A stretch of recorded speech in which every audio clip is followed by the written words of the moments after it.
Well, I didn't choose to be an activist. I was born in a reality where I was a fifth girl in my family, where my parents felt very sad to have a girl and not a boy. And it was a tragedy actually for my mother, because my mother was afraid that my father will marry with a second wife to have boys and not girls. I still tell my father until today that this is his responsibility. I couldn't convince him until now.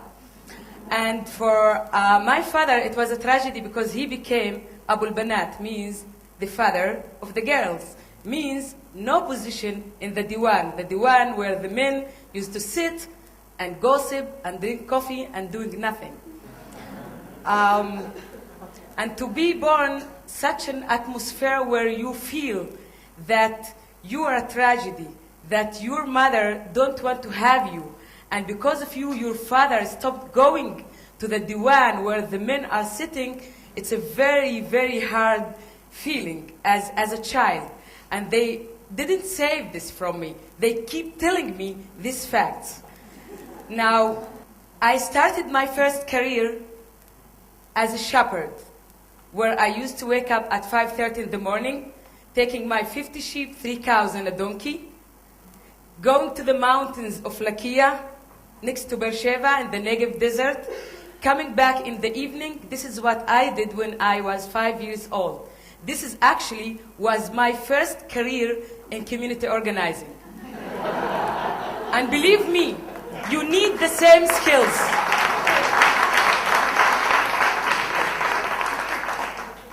I became aware from the first moment in my life what is the meaning of being a girl in a patriarchal society. Actually, my name is not my name, because the compromise that my father did with my mother when he came to visit her at Soroka Hospital, he said to my mother, "Stop crying. I promise you not to marry with a second wife, but you promise me to give her the name Hope, hoping God will give us boys after her. 5 boys were born after me." So it's not easy to grow up in such a place that you have to meet the expectations. As a child, very heavy expectations in your shoulders, and you need to get energy and power from someone. So I was lucky because I used to have a great grandmother that she used to tell me not to give up. She taught me actually not to give up with the questions, not with the answers. She taught me how to ask the right questions. And she taught me that my job in my life is to search for the answers. And my journey is actually what I'm doing today is not taking anything for granted, asking the right questions, and searching for answers. This is what I'm doing in my life. I became aware of women issues, women's status, the feminist movement in a very early ages, when I was 5 and 6 and 7. I know how it feels when your brother gets the good piece of the chicken and you are not. I know how it feels when my brother gets a new clothing, I'm not, and only because I'm a girl. I became aware of the other challenge. Actually, this was the first challenge. The other challenge was, when I was 5 years old, I wake up in the morning when I saw the police forces coming to my unrecognized village, Lakia, in the Negev, to destroy my aunt's house because it's considered to be illegal by the Israeli law. I asked my father why. I started crying and asked my father why, and he said, "It's unrecognized village." And I asked, "Is there any Jewish unrecognized village?" And he said, "No, it's only the Bedouin unrecognized villages." So I became also aware of the issue, the Arab minority and the Jewish majority, and what's the meaning to be a second-class citizen in the state of Israel. And I decided not to give up here. I decided not to give up here. I decided not to play the role of the victim here. I decided not to play the role of the victim here. I have to act as a woman to change my own status in my own community, but I also have to act as a citizen to change my own status as an Arab citizen living inside of the state of Israel. Wasn't easy. It's very, very hard, because sometimes you feel the hardest thing is that what the government is doing to you. Sometimes you feel that the hardest thing is what the head of the tribe is doing to you. And you are between the two challenges. My grandmother said to me, the more you ask questions, the more you expand your space and world. And this is actually the questions of our lives. Why and how we do it. The first community organizing practices in a professional way I did when I was 14 years old. At that time, I wanted to continue my high school, not the university even. And my father said no. And the answer was, because you are a girl.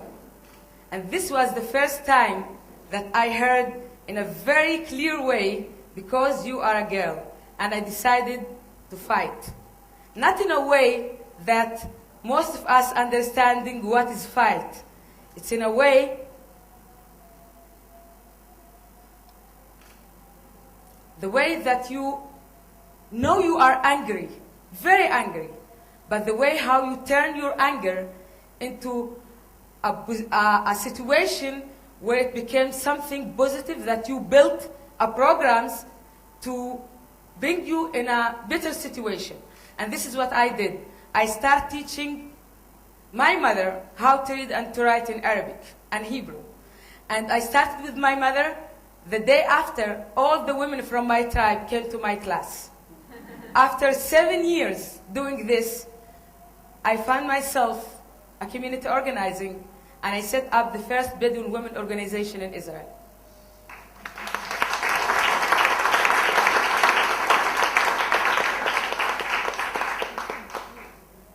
My mother thought that I'm crazy, and she's still thinking that I'm crazy.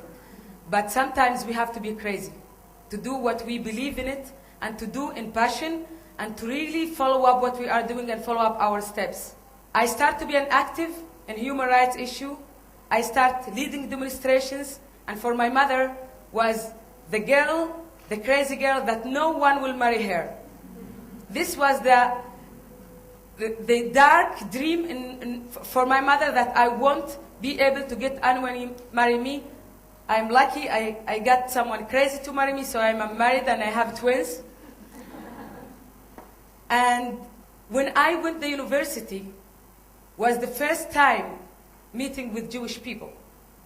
Because you can spend your whole life in Israel, in your own village, not meeting with Jewish people, not knowing anything about the Jewish community. The only meeting was to see the police forces, the Jewish police forces coming to my village and uprooting the olive trees and destroying the house.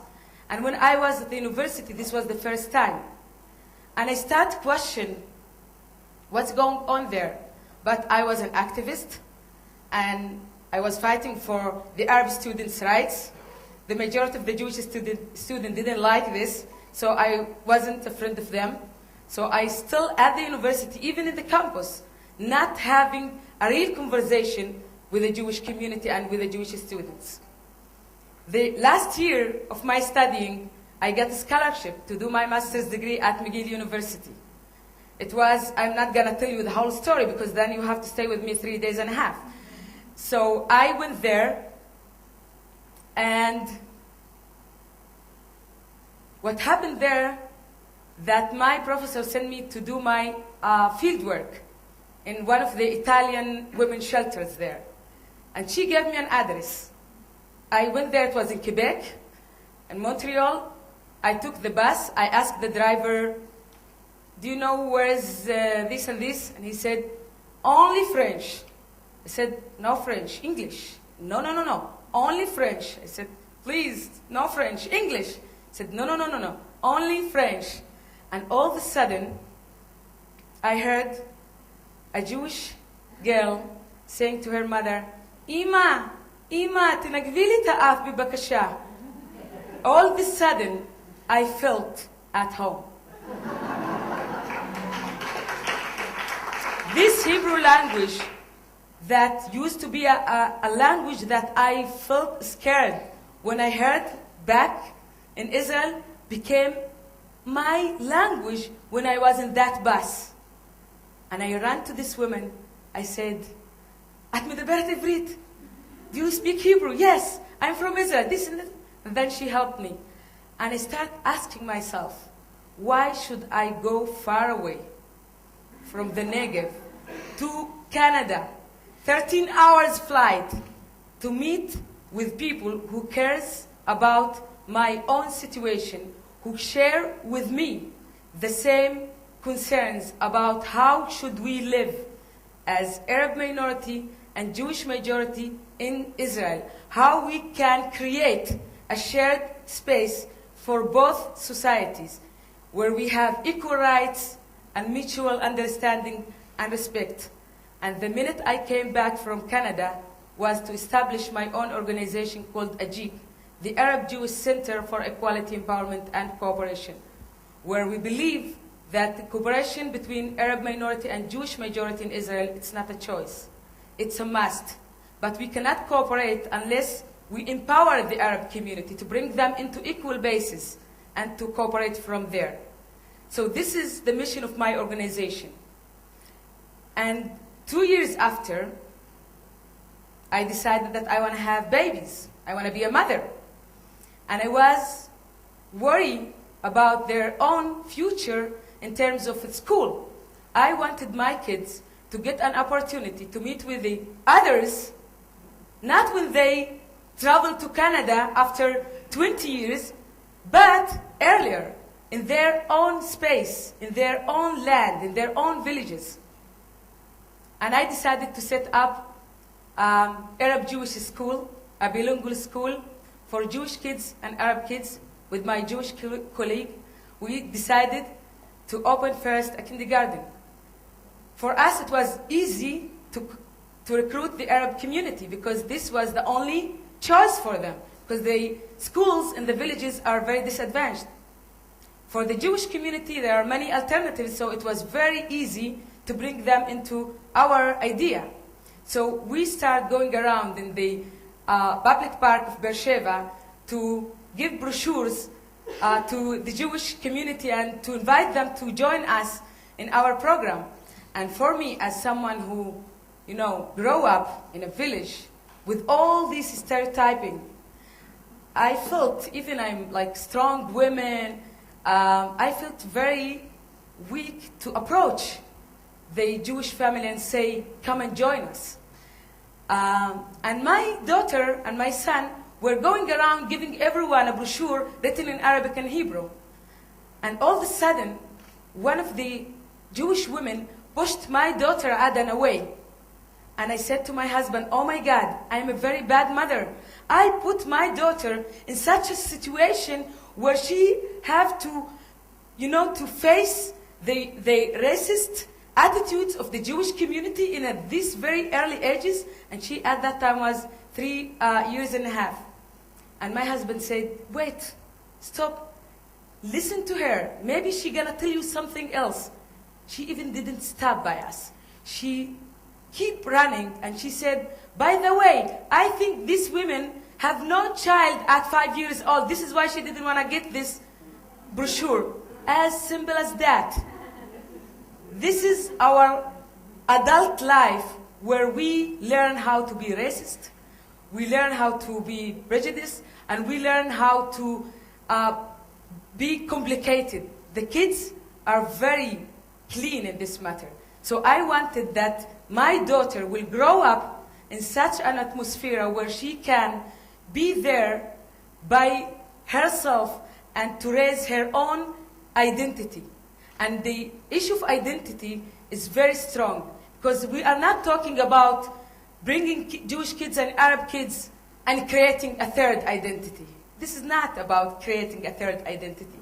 It's about where we have Jewish kids who are proud of who they are, and the Arab kids that they are proud of who they are. And once you are proud, and you know yourself, and you're proud of who you are willing to approach the others. If you are scaring and feel that there is no self-confidence, you will never approach the others. So first of all, you have to be proud of who you are, to be willing to share with the others. And the other thing is that if we are not part of the solution, we will continue to be part of the problem.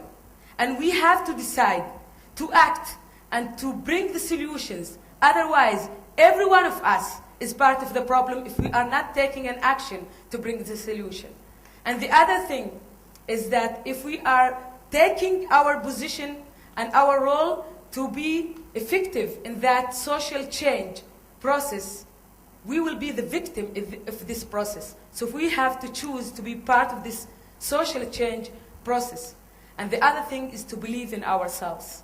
Every day people, and believe me, it's tough, it's very hard, but every day that I wake up, I ask myself, what motivates me? And what motivates me is that I believe in people. And I love people, I believe in people. So once we believe in ourselves and believe in people, we can do it together. Thank you very much.